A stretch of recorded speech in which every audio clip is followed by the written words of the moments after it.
எல்லாருமே நல்லவங்க இல்லை அப்படின்றத நீங்க அறியல அப்படின்னு சொன்னா கண்டிப்பா உங்க வாழ்க்கையில் நீங்க பெரிய பிரச்சனை நீங்க சந்திச்சிருவீங்க. சிலர் நல்லவர்களை போல நடிப்பாங்க, நல்லவர்களை போல பேசுவாங்க, கொஞ்ச நாள் நல்லவர்களா இருப்பாங்க, 6 மாசம் நல்லவர்களா இருப்பாங்க.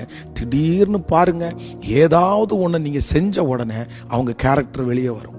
நீங்க செய்கிற வரைக்கும் அந்த காரியம் அமைதியா இருக்கும், நல்லவர்களா இருப்பாங்க.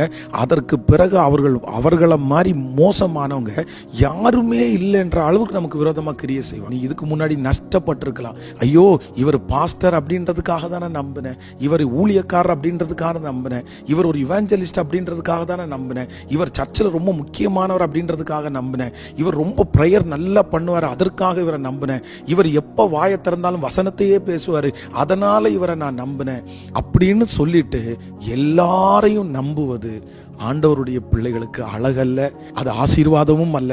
அது ஒரு பெரிய பிரச்சனையில கொண்டு போய்விடும். ஜெபிக்கிறவர்கள் எல்லாரும் நல்லவர்கள் அல்ல, வேதத்தை பேசிட்டே இருக்கிறவங்க எல்லாரும் நல்லவர்கள் அல்ல, ஊழியக்காரர்கள் எல்லாரும் நல்லவர்கள் அல்ல, சர்ச்சில் நல்ல விசுவாசிகளாக இருக்கிறவர்களும் நல்லவர்கள் அல்ல, உலகத்திலே பார்க்கிற நிறைய பேர் நல்லவர்களும் அல்ல.